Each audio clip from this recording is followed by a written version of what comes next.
Kehadiran Tukul Arwana di layar kaca mendapat sambutan hangat dari para penggemarnya. Seperti diketahui, Tukul Arwana diundang menjadi bintang tamu dalam program acara yang dibawakan Raffi Ahmad.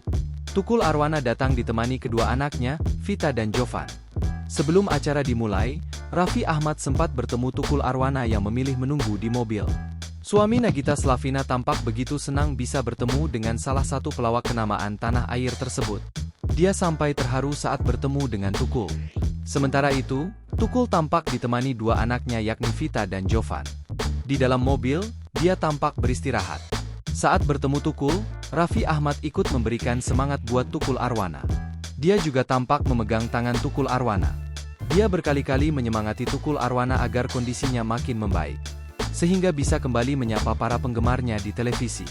Dalam kesempatan tersebut, Raffi juga menyampaikan terima kasih kepada Tukul dan anak-anaknya yang sudah datang di program acaranya. Dalam pertemuan tersebut, Raffi tampak berkaca-kaca. Suami Nagita Slavina ini mengaku terharu bisa kembali bertemu dengan Tukul Arwana. Menurut Raffi, dirinya sudah lama tak bertemu dengan Tukul Arwana.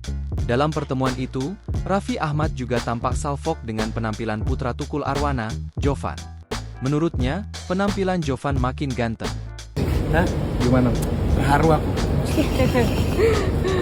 Terakhir ketemu kapan, A? Tuh, ayo udah berkaca-kaca. Wah, terakhir pas Mas Tukul masih sehat, aku sempat ke rumahnya nge-vlog waktu itu sama Billy.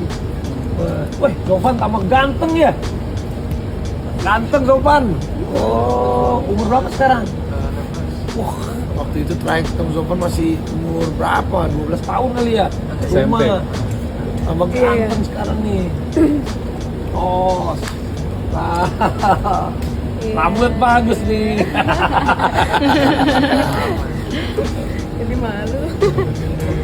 Tapi masih di situ. Masih. Download Tribun X sekarang.